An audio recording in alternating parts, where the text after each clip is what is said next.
আজকে সকালটা আমি চা দিয়ে শুরু করলাম। আজকে বাড়িতে কীর্তন আছে, তো তার জন্য ঠাকুরকে ভোগ দেওয়া হবে, তার জন্য আমি সকাল সকাল লুচিটা ভেজে নিচ্ছি। আর এদিকে ভোগের সব কিছু কাটাকাটি চলছে। এবার তোমরা কীর্তনটা শোনো।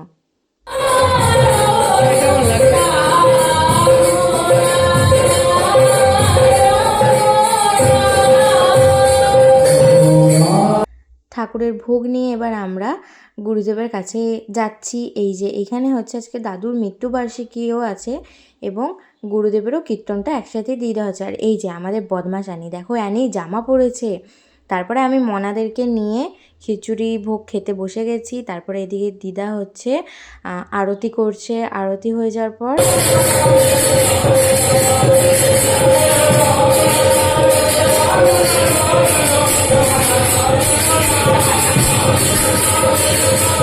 ব্লগটা ভালো লেগে থাকলে লাইক, কমেন্ট, শেয়ার, সাবস্ক্রাইব করে